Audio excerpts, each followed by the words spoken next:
bad time to be a Nigerian president. It's not a good time. It's not a good time at all. It's not a good time.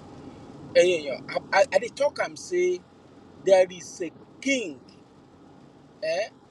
we go come be on the throne that will not know Joseph. A king is coming. In a quarter mile, turn right onto the Washington 512 East, Washington 161 North ramp to Seattle. That will not even know who Joseph is. Moso, bẹ́ẹ̀ padà ṣẹlẹ̀. Mi ò sọ pé mi wòlíì o. But this is a bad time for my EGBON. I must be honest. Turn right onto the Washington 512 East ramp. For him, man. Wọ́n kóra jọ lé nísìn, wọ́n ní wọ́n ṣe national kini kan pàdé tó máa ń ṣe. In a quarter mile, merge onto Washington 161 North, Washington 512 East.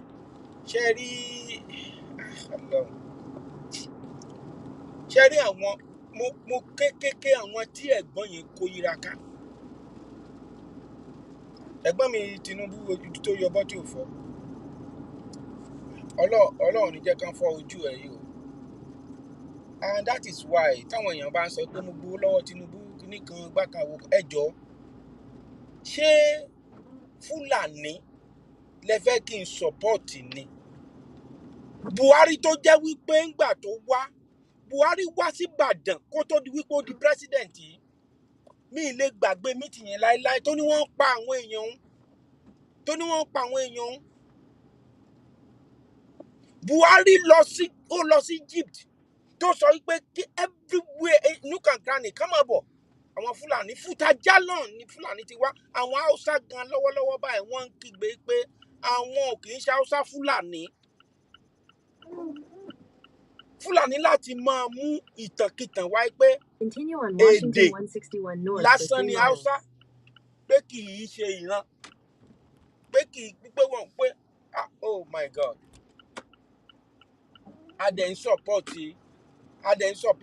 ẹ̀dẹ̀ fẹ́ kí n lọ support Fúlàní kò possible now ẹ̀yin náà ẹ wò now kò possible kò sẹ́ni tó ń mọ̀kò lómi lọ́yọ̀ọ́ kò sẹ́ni tó ń wò mí fine but mo fẹ́ kẹ́ ẹ mọ̀ wípé àjọbẹ̀là wa náà ń ṣe díẹ̀ lólè and that is the reason tí mi ní jẹ́ sọ nǹkan tí ò real mi ò ní jẹ́ mú stupid things wa òun mú dẹ̀ jẹ́ ń pariwo pé the best way àwọn tí ẹ̀gbọ́n mi yẹ kó lọ́ọ̀fù jù òun làwọn tó ń sọ̀rọ̀ nípa devolution of power tọ́lẹ̀ ń sọ fún wípé kò sí nǹkan tó fẹ́ fi second time ṣe nítorí second time ẹ wá ń see even the people that just dey join you ẹ̀gbọ́n mi tó ń join ní ẹ lọ́tún lọ́sì tó ń jump party wọn do you think that they love you? They don't love you. Kò sí ìlú tó ti ń ṣe irúkọ bẹ́ẹ̀ yẹn òun ò ṣe dúró kó pè ẹ́ ká sọ pé ẹ̀sà ìrísí ta fẹ́ fi join ẹni wípé ọ̀rọ̀ ìpànìyàn ti pọ̀ jù must Muslim be killed nígbà tẹ́ ń change narrative fún Trump must anyone that does not be a Christian should be killed must Asian be killed and the killing you know what the worst part of use it the left lane to take the Washington 161 North Washington 167 South exit toward Milton, is that Tacoma. If these people kill you know what our government will say wọ́n á lọ bẹ̀ wọ́n á kàn sọ̀rọ̀ yánmọ́yánmọ́ ní hundreds ni o kì í ṣe pé wọ́n máa pa èèyàn kan á kàn sọ bígbà tá a bá sọ pé àwọn èkútélé 5 kan ló kàn kú ní ìlú tí mo wà yìí bàbá kò tí ì ju ọdún kan tí ń débí báyìí mò ń bọ̀ láti Seattle mo ti sọrí lórí ètò tí n bá dẹ̀ ti ṣiṣẹ́ tí n bá ń bọ̀ tí n bá ń drive ó máa rẹ̀ mí ni kò sí gbogbo èèyàn ni and I'm not complaining on this faithful day this traffic so heavy I don't know what is even going on. But kílélẹ̀ nígbà tí máa débẹ̀ more than 2 hours. Obìnrin kan walk ajá yẹn wá jánà mọ́ mọ́tò lẹ́nu lọ ó sá kúrò lọ́wọ́ ẹ̀. Mọ́tò dẹ̀ kọlù ambulance wà ńbẹ̀. Mọ́tò panápaná firefighter wà ńbẹ̀. Mọ́tò ọlọ́pàá méjì ló wà ńbẹ̀. Mọ́tò méjì. Ẹ pààyàn ilé ajó àwọn èèyàn dédé dá lọ́nà ọlọ́pàá gbégi sọ́nà army gan wá everywhere why now bẹ́ẹ̀ lẹ́ni tó ń bọ̀ láti ìlú òyìnbó báyìí ọlọ́pàá dẹ̀ dá lọ́nà gbogbo nǹkan wọ̀nyí dẹ̀ ń sọ wípé àwọn kan gbogbo ẹ̀ dátà wọ̀nyí gbogbo ẹ̀ ní Amẹ́ríkà ní lọ́wọ́ tí Nàìjíríà bá jẹ́ ìlú nítòótọ́ why do loss why tó bá jẹ́ ìyẹn lẹ fẹ́ ṣe kẹ́ devolve power oníkálukú ẹni tó bá fẹ́ sọ̀rọ̀ ẹ̀ dẹ́nà kọ́ you can imagine. Take the Washington 161 North, Washington 167 South exit toward Milton, Tacoma. Son said it on national television with Shenwoki Baloye. Use the left lane to That take the Washington when he was 161 coming North exit. in the airport road in the whole world, Continue for Malu 1.5 cow is miles. roaming everywhere. In the times of Buhari, cow is on the aircraft road.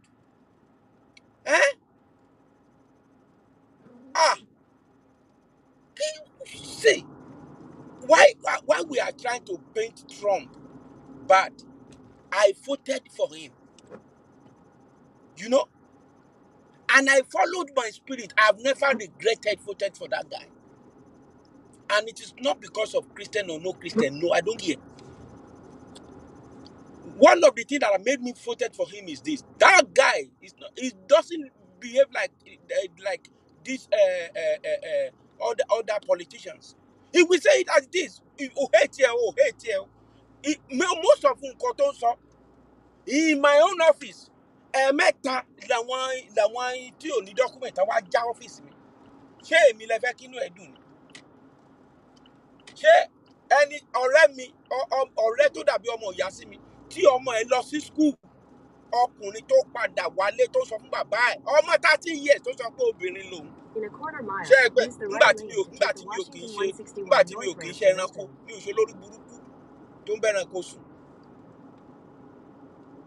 Kéèyàn máa sọ pé òun lóyún sínú kó dẹ̀ sọ pé òun lòún níra òun fẹ́ pa ọmọ yẹn dànù.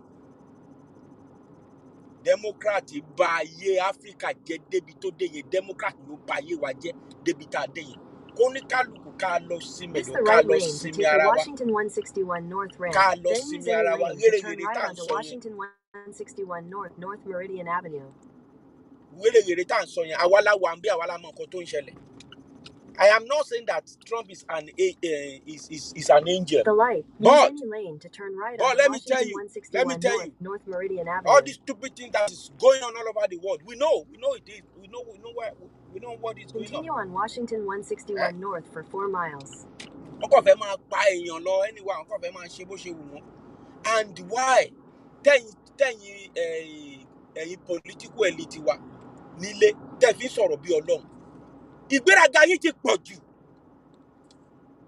Báwọn ọmọ jáde báyà tó fẹ́ protest, ẹ lọ fìbọn pa wọ́n. Ìgbà ayé Buhari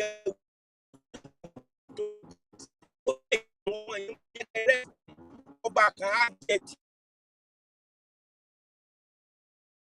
Ṣèmi pé this is a bad time to wá ṣe president. Bọ̀kọ́ náà gbọ́ràn sí irú àgbákòbá kó gbọ́ lẹ́nu. And I had a big advice and I want you to please send this message, cut it, send it out. I have a big advice for EGBON. Forget about these people, evil guys that surrounded you. Forget about it. Ṣé a rí lọ́wọ́lọ́wọ́ báyìí EGBON? Ibi ṣe sọ fún ẹ̀yin èèyàn mi, bí ṣe sọ fún yín. Mami Olúbùnmi ṣàlàáfíà lẹ́wà o. Mami Olúbùnmi ṣe sọ fún yín. Wọ́n ti parí gbogbo straight, wọ́n ti lọ gbé fún Trump padà bá ṣe fẹ́ strike in Nigeria. Àwọn sì ń jiyàn. Wọ́n ń ṣèpàdé olórí burúkú ìpàdé ẹbí náà ń ṣe. Wọ́n swift into action. Me ò support the kind of strike. I don't want it. I want collaboration to go into those camps to destroy those guys. And kọ́ńdà àwọn IDK camp yẹn ibi tó ti lé wọn kó dá wọn padà sí kọ́ńdà padà sí ìlú ẹ̀ kó padà sí ibi tó ti gbalẹ̀ lọ́wọ́ wọn kó padà síbẹ̀. Then káwọn Fúlàní kó padà sí ibi tó ti wá. Ètò wà lóńdó, ètò wà lọ́wọ́, ètò wà ń bàjẹ́, ètò everywhere nínú igbó yẹn kó padà. The devolve power. Ẹ̀gbọ́n mo ní advice ẹ lọ bá Ọbásanjọ́. Lọ bá Ayọ̀kú. Àwọn àgbààgbà kan wà tọ́lọ́run ti fi ilẹ̀ fún ẹ lọ bá wọn.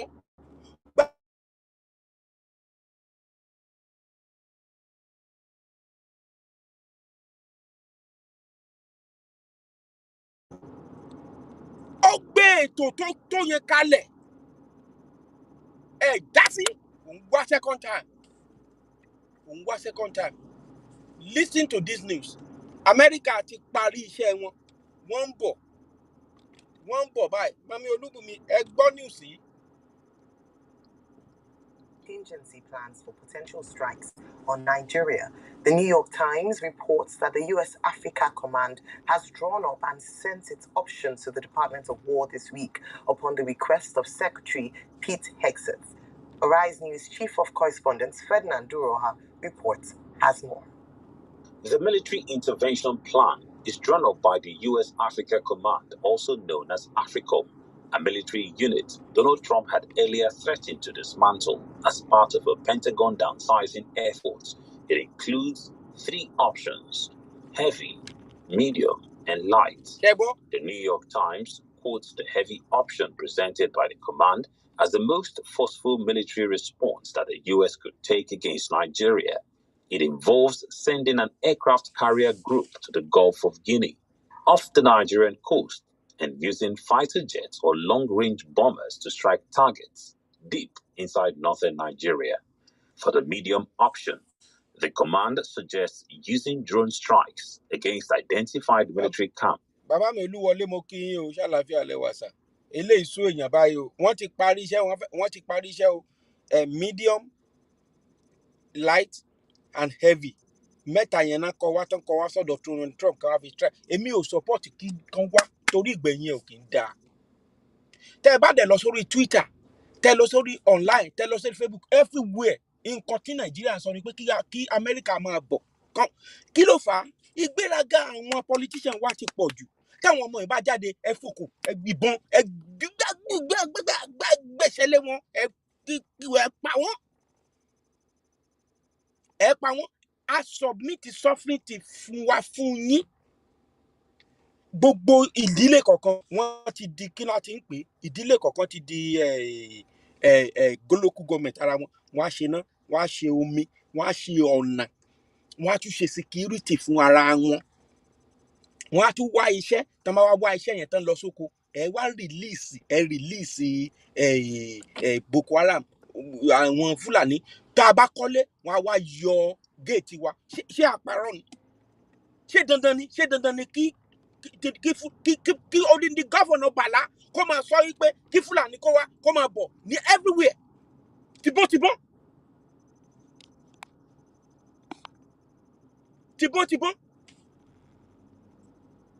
Wọ́n dẹ̀ ní ojúkorojú báyìí. Àwọn people dẹ̀ gbé ìbọn. Hundreds. Wọ́n dẹ̀ wà lórí ọ̀kadà. Wọ́n ń lọ fún wedding. Nothing happens. Nothing. Ẹ wá ń crucify Trump. Ṣé agbádùn ṣá? Torí wípé Trump ti sọ pé òun ò fún ẹ ní paper. Ó wá ń criticize ẹ.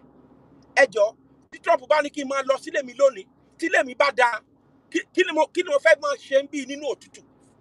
Tí ilé mi bá dáa, ṣé ó yẹ kí n kú òǹbẹ̀? Tí ilé mi bá dáa, ṣé ó yẹ kí n wà nípò tí mo wà? Kí n kú òǹbẹ̀? Ní ìgbà tí irú Tinubu yẹn, àwọn bàbá kan tán dàgbà, Ọbásanjọ́ àǹkò, tán bá ti wá sí London, wọn ò ní dúró wọ́n máa padà sílé ni iṣẹ́ á ti dúró dè wọ́n. Iṣẹ́ á ti dúró dè wọ́n. Àkílódé now. Ẹ crucify Trump. Ẹ lọ wo orí Twitter, ẹ lọ wo everywhere. Ẹ lọ wo X. Everybody ní ká máa bọ̀. But bíbọ̀ tó ń bọ̀ báyìí, light, medium and heavy. Wọ́n ti ṣe tán, wọ́n ti gbé fún Trump ń sìn. Ẹ̀gbọ́n mi, ó ń bá wọn olórí burúkú, ó ń bá wọn ṣe meeting. Wọ́n ò fẹ́ràn ẹ̀gbọ́n, wọ́n ò fẹ́ràn ẹ. They don't like you. They don't like you. Go and meet Ayanku. Ó sì wà láyé bàbá yẹn ò tí ì kú. Kó lọ in diplomatic way. Kó lọ in diplomatic way. Èló làwọn agbésùnmọ̀mí gan. Báyìí, ibi tọ́lọ̀ ti wá bà ayé wọn jẹ́ 12 governors. Orúkọ wọn wà ńbẹ̀. Tán list.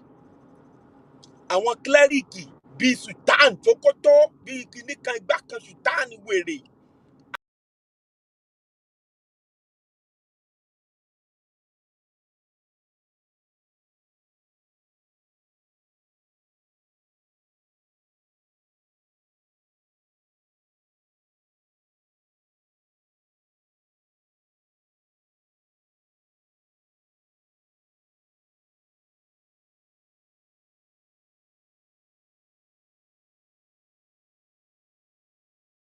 Nílẹ̀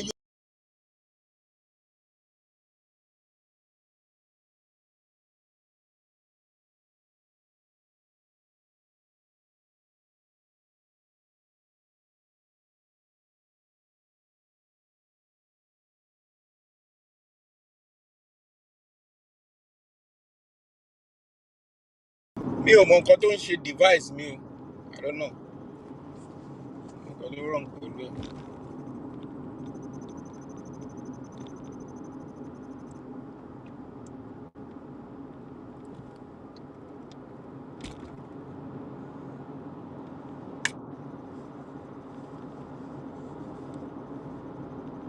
In a quarter mile, slight right onto 28th Avenue South.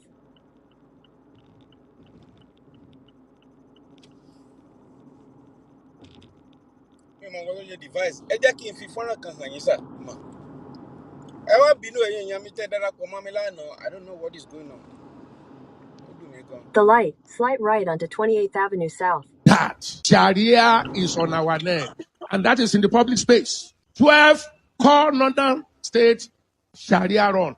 Now, can I ask you as I begin to close, which country in the world do you see two laws side by side running the country? Tell me any country in the world. The northern part is in penal code. The southern is ruled by criminal code. Two laws. And the only reason they have not pronounced Nigeria a Sharia nation, just one reason. They have not fully captured Southwest. And you have heard in the last few days, the Sharia fire in Southwest. Backed up from the Sultanate. An agenda is going on to Islamize this country. And it's not a hidden fact. To the outside world, Nigeria is a Muslim nation. Nigerian constitution is a Muslim constitution. Telling ourselves the truth, except we want to sleep. Please, I want it written down that God sent one of you to tell the truth. Whether we are going to be able to do it or not is left for us. But the truth is, except we put the sole of our feet in the governance of this nation, prayer is good. We continue to pray. Fasting is good. We continue to fast. Teaching moral is good. Let me just read this out to you. I have 1 minute, 36 seconds. Sharia is mentioned in Nigerian Constitution 73 times. Islam 28 times. Grand Qadi 54 times. Muslim 10 times. In the Nigerian Constitution of 1999, as amended, as they used to say, I've told you that constitution should be trashed. It's a lie. There is no single mention of Christ, no single mention of Christian, no single mention of Christianity, no single mention of church. Then I ask you, is Nigeria a secular state? Is Nigeria a secular state? Constitutionally, Nigeria is an Islamic state. I have told us we need, our educational system is Islamized. I remember the problem in Kwara. Some of us remember the problem in Kwara when Christian schools were taken over. And they asked the governor of Kwara State, you get to a school of 48 teachers, 40 are Muslims, only 8 are Christians. And those 8 are to teach BK. You got a church of 60 teachers, 55 are Muslims, only 5 are Christians. Then they asked the governor, is this fair? He said, I know it is not fair, but that was what I meant. That was what I meant. That's what is going on, sir.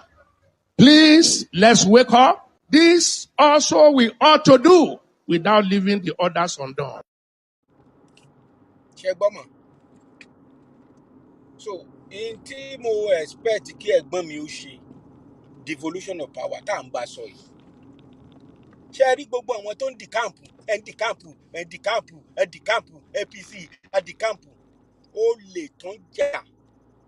Tán ti mọ̀ wípé ẹ̀gbọ́n á gbójú bẹ̀ torí second time. Ẹ̀gbọ́n ò ní di second time o. Mo sọ fún ẹ, mo wọ̀n ẹ, ọba kan máa ń jẹ.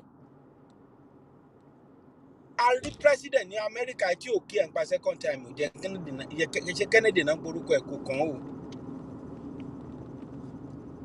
Ọkùnrin tó ṣẹ̀wọ̀n ní South Africa, Nelson Mandela, ó ṣe tó yẹ kó ṣe, wọ́n ní kó máa bọ̀ lẹ́ẹ̀kejì ní rárá.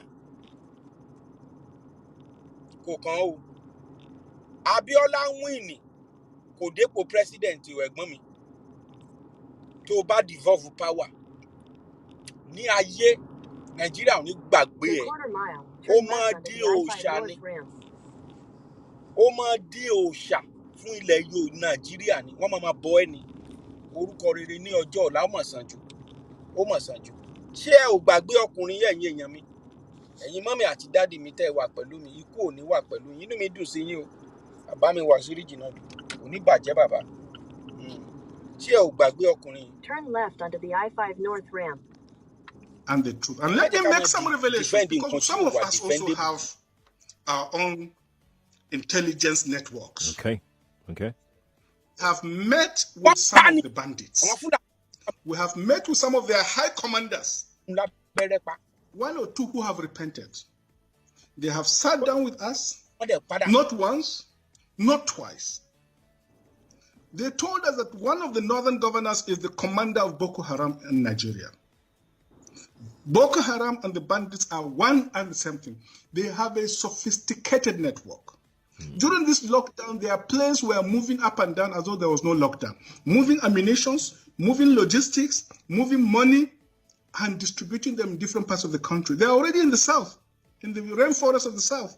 They're everywhere. They told us that when they finish these rural killings, they will move to phase 2.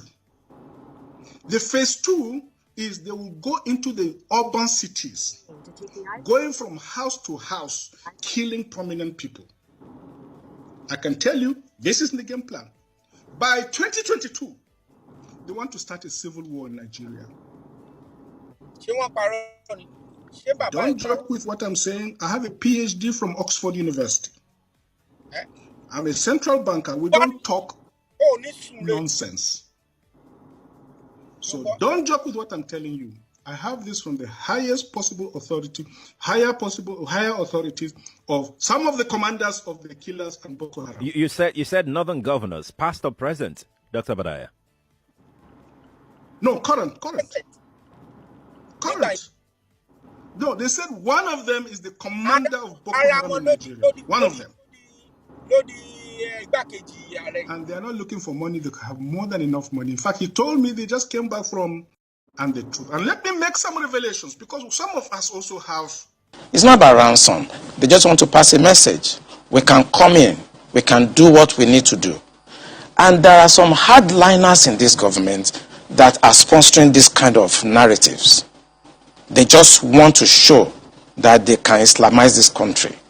They think about Taliban. They think about the Mujahideens. And they want to replicate it in this country. And they don't care what happened. They simply don't care, as long as And of course, we will try more to.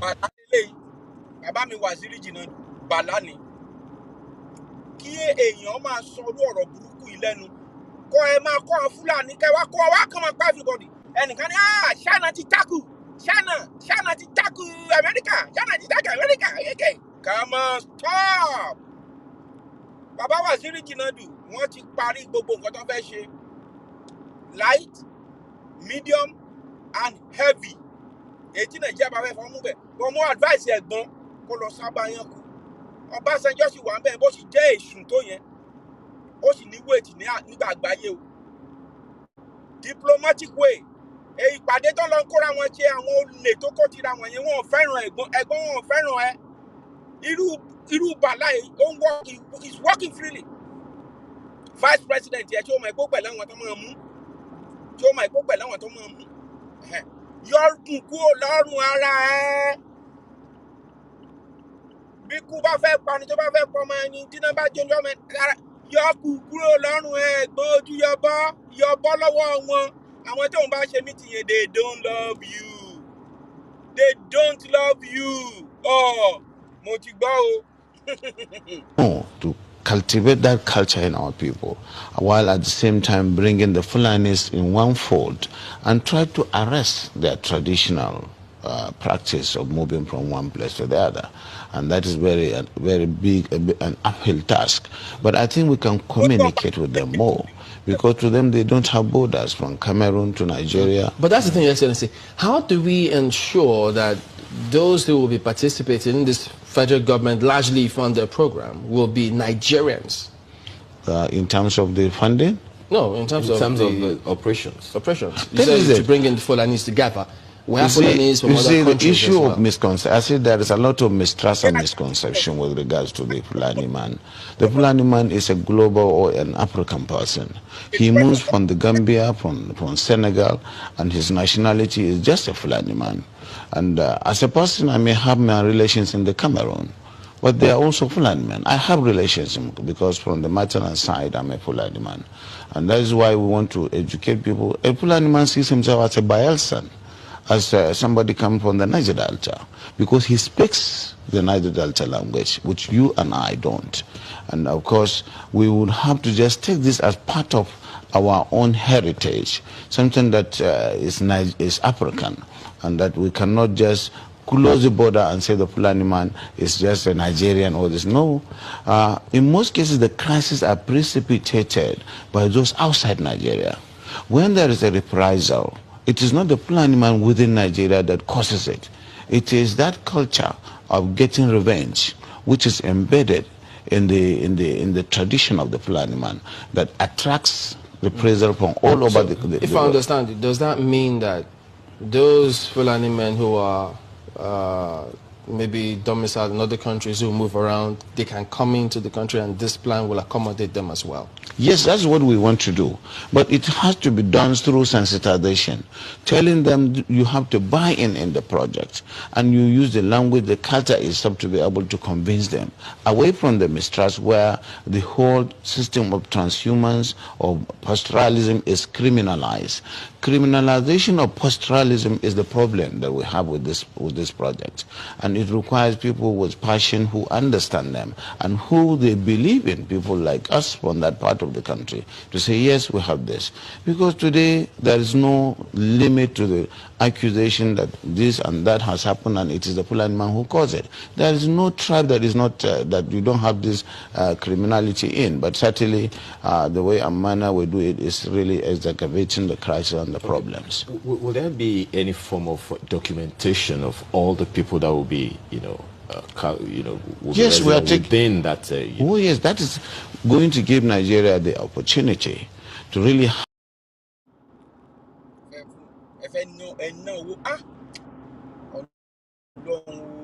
APC Buhari báyé ìlú ìjẹ́ o. Fálànà ń sọ ní àná ní international airport Màlúù lórí Àbújá. Ṣé wọ́n kí Balóye ní National Assembly gan? So tó bá jẹ́ yìí la fẹ́ ṣe, tá ẹ̀ bá ti adjust ẹ̀gbọ́n o. Ẹ̀yin tẹ́ ń pa irọ́ orí burúkú, irọ́ tó máa ba ayé yín jẹ́, tẹ́ sọ pé kíní kan ò ṣe gbá kan àwọn kan. Ṣebí Láyà Mohammed lélẹ́yìí. But in the wake of a renewed onslaught by tireless military against Boko Haram and their ISWAP allies in recent times, the insurgents have apparently changed their strategy. They have started targeting Christians and Christian villages for a specific reason, which is to trigger a religious war and throw the nation into chaos. Apparently, they have realized how emotive and divisive religion can be when exploited by unscrupulous persons. Lest I am misunderstood, let me repeat. The insurgents who delude themselves as Muslims, whereas they are nothing more than bloodthirsty, rapacious killers who subscribe to no religion, have recently started targeting Christians with a view to sowing the seed of confusion and discord between the two great religions. This is not to say that they have stopped attacking Muslims, but they seem to now have a deliberate policy of attacking Christians. The attack on a Christian village, Korangulu, near Chibok, the killing of the chairman of the Christian Association of Nigeria, the late Lawan Andimi, in Michigan local government in Adamawa State, the killing of Roville Dacia Dalep, a student who was also a member of the Church of Christ in Nations, cousin, and the killing of 11 Christians on Christmas Eve fit into this new strategy. But in the wake of a renewed onslaught by tireless military against Boko Haram and their ISWAP allies in recent times, the insurgents have apparently changed their strategy. They have started targeting Christians and Christian villages for a specific reason, which is to trigger a religious war and throw the nation into chaos. Àdúrà tí mo jẹ́ ń gbà ní pé kí US kó wá mú Gumi ṣekún bí eléyìí kan mú. Ṣé rí àwọn tó ń ṣèkà yẹn nìkan lọ bá wa mú kán má invade ìlú wa. Àwọn tó dẹ̀ wà ní IDP camp kán dá wọn padà sí ibi tó ti lé wọn ìlú wọ́n ti lọ rename orúkọ ìlú wọn ní orúkọ Fúlàní. Kán dá olúkálùkù padà. They got devolve power. Let everybody guide themselves. Àwọn kan ní wọn narrative àwọn separatists ní àwọn IPOB ní IPOB wo nìyẹn. Má di ṣẹ́rí Daniel Buhala yẹn. Ó lè kú síbi táṣọ ẹ̀ wà ṣàmúmọ̀ yẹn. Ìyẹn dá mi lójú. Ìwọ ló dẹ̀ kọ́kọ́ ń tako Tinubu gba kòkòrò tó ń jẹ̀fọ́. Ìwọ ló ń tako Tinubu tẹ́ bá ti wá gbà appointment. Ẹ wá mọ ẹ ń fi ẹ̀mí àwọn aráàlú ẹ fi ń trade kó dáa. Kájọ ṣèlú yìí kó wà pa ló yẹ kájọ ronú ẹ̀. Eléyìí tẹ́ ń ṣe yóò ní pay anybody, kò lè pay kankan nù wá. Kò lè pay wá. Àlàáfíà ò lè sí ilé tẹ́ ń ṣe yìí. Bàbá mi Waziri Gumi yẹn. Ó ń trend lọ́wọ́ báyìí ní orí Twitter, Gumi. Ó ń trend lọ́wọ́ lórí X. Twitter tó di X. Kò tí apẹ́ kó tó kúrò lẹ́nu náà. So, ó ń trend búkúbúkú bàbá. Ẹ̀yin èèyàn wa ẹ jọ̀ọ́ nǹkan tẹ́ lè ṣe fún mi ni pé kẹ́ like fídíò ẹ bá send ẹ̀ jáde. Kò sí iṣẹ́ méjì. Ọ̀fẹ́ dẹ̀ ni. Ọ̀fẹ́ ni. Mi ò dẹ̀ fi gbowó. Láti ìgbà tá a ti yàn pé mi ò jẹ́ kó rẹ̀ mí ẹjọ́ ẹ encourage mi náà. Ẹ encourage ẹlòmíì gà wá kò tẹ́ ní subscribe kò tẹ́ ní share tó bá lè wo ṣàwọ́ ṣáà send ẹ̀ sí èèyàn náà. Ẹ jẹ́ káwọn èèyàn wò. Ẹ ń bá dẹ̀ fẹ́ ká gbé òun wá ká jọ fẹnu sí ọ̀rọ̀ tó wà nílẹ̀ ẹjọ́ ẹ send message sí mi lórí nọ́mbà. Ẹ jẹ́ ká jọ sọ̀rọ̀ ẹ jẹ́ ká jọ fẹnu sí kinní yìí tá a bá dákẹ́ tí wàá bá wa dákẹ́ bàbá Waziri Jinadu. Ẹ wá sórí program ẹ jẹ́ ká jọ fẹnu sọ̀rọ̀ yìí. Ẹ má jẹ́ ká dákẹ́ ìlú òyìnbó ń ṣèlú wa. We are not belong here.